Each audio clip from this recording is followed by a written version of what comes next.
Hello everyone, welcome to commerce legacy. और आज की जो टॉपिक है, तो हमें ये सीखना है कि how can we convert GSTR1 excel sheet into JSON file. तो जनरली क्या है कि जीएसटी के पोर्टल पे जो फाइल अपलोड होती है वो JSON फाइल होती है, लेकिन गवर्नमेंट ने कि हमें एक्सेल यूटिलिटी दे रखा है जिसमें आप क्या कर सकते हैं कि सारे डेटा को आप एक्सेल में फीड करेंगे। जो उसका टेम्पलेट होगा, उसकी जो फॉर्मेट होगी, उसके हिसाब से हम क्या करेंगे, पहले अपनी GSTR1 की सारी डिटेल्स हम और उसके बाद एक प्रोसेस फॉलो करेंगे जिसके थ्रू हम क्या कर सकते हैं, उस एक्सेल फाइल को JSON फाइल में कन्वर्ट कर सकते। तो डेस्कटॉप पे जैसे ये हमारे पास एक्सेल फाइल है जिसमें हमने जो भी उनकी सेल है, B2B की या एक्सपोर्ट की रिपोर्ट जो भी है, वो हमने यहाँ पे फीड कर रखा है। तो वो सारी रिपोर्ट आपकी यहाँ पे शो हो जाएंगी। आपने जो ये फॉर्मेट है और जो गवर्नमेंट की इंस्ट्रक्शन होती है, उसके हिसाब से सेल की डिटेल, चाहे वो B2B हो, चाहे वो B2C हो, चाहे वो क्रेडिट नोट हो, चाहे वो डेबिट नोट हो, चाहे वो एक्सपोर्ट हो, चाहे वो एडवांस पेमेंट हो, चाहे वो HSN वाइज डिटेल हो, चाहे वो इनवॉइस नंबर्स की डिटेल हो, डॉक्यूमेंट्स की डिटेल हो, तो वो सारी डिटेल फीड करने के बाद हमारी ये एक्सेल फाइल जनरेट हो जाती है। अभी एक्सेल फाइल जनरेट हो गई, तो एक्सेल फाइल जनरेट होने के बाद जो नेक्स्ट स्टेप होती है कि हमें जीएसटी पोर्टल पे जाना होता है, जो गवर्नमेंट का ऑथराइज जीएसटी वेबसाइट है। तो ये जीएसटी की वेबसाइट है। तो जीएसटी की वेबसाइट पे जाके हमें सबसे पहले डाउनलोड पे क्लिक करना है, और डाउनलोड पे हमें ऑफलाइन टूल्स पे क्लिक करना है, और ऑफलाइन टूल में हमें रिटर्न्स ऑफलाइन टूल पे क्लिक करना है। मैंने रिटर्न्स ऑफलाइन टूल पे क्लिक किया।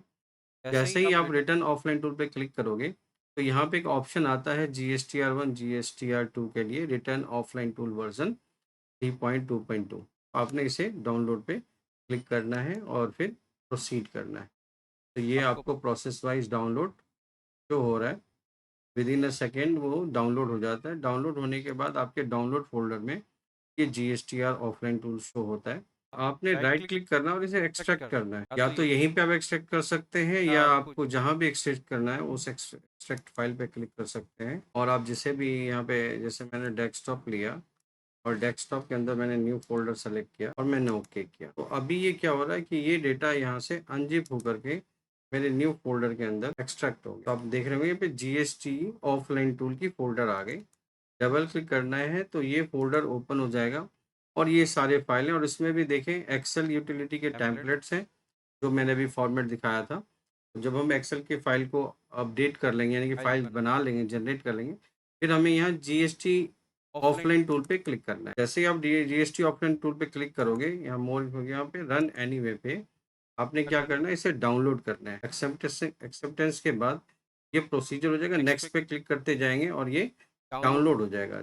डाउनलोड हो जाने के बाद ये आपको डेस्कटॉप पे GST ऑफलाइन टूल की तरह ये शो हो रहा होगा। तो ये अब ऑफलाइन टूल, यानी कि ये जो गवर्नमेंट के द्वारा बनाया सॉफ्टवेयर है, ये हमारे सिस्टम पे अपलोड हो गया। अब आपने यहाँ पे डबल क्लिक करनी है तो ये सॉफ्टवेयर ओपन हो जाएगा, और यहाँ पे ऑप्शन होता है upload new invoice other data for return. तो हमें न्यू रिटर्न्स के लिए यहाँ पे क्लिक करना है। अगर ऑलरेडी रिटर्न फाइल हो चुका है और उस डेटा को डाउनलोड करना है और यहाँ पे ओपन करना है, तो वो यहाँ पे करेंगे।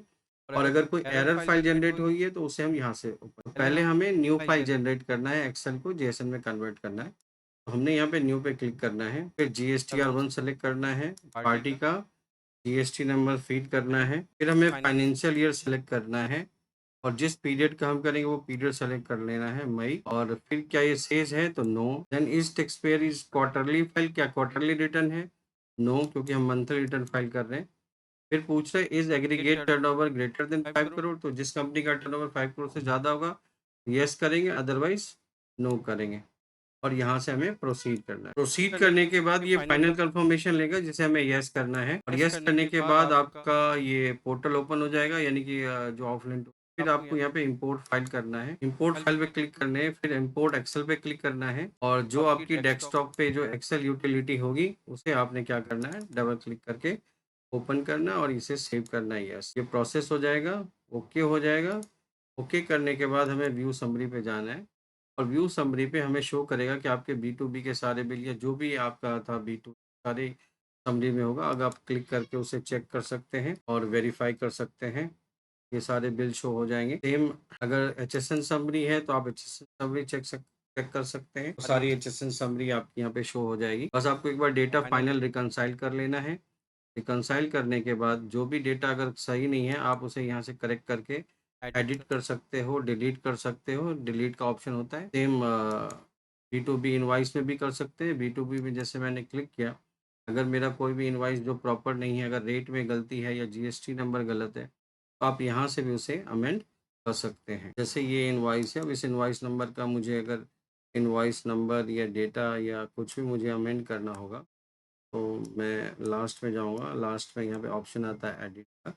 जब एडिट पे क्लिक करोगे, आप कर्सर आपका ओपन हो जाएगा। आप डेट बदल सकते हैं, आप डिलीट कर सकते हो या फिर सेव कर सकते हो। इस तरह से फाइनल डेटा जब सारा इंपोर्ट हो जाएगा, फिर आपने अगेन व्यू समरी पे क्लिक करना है। व्यू समरी पे फिर जनरेट फाइल का ऑप्शन होता है। जनरेट फाइल पे आप क्लिक करोगे तो कुछ ही प्रोसेस में आपकी फाइल जनरेट हो जाती है। फाइल जनरेट होने के बाद आपने उसे सेव कर लेना है। सेव पे क्लिक करेंगे, फिर आपका जो फाइल होगा उस फाइल में वो फाइल जनरेट हो जाएगा। तो इस तरह से ये आपकी फाइल JSON फाइल जनरेट हो जाएगी।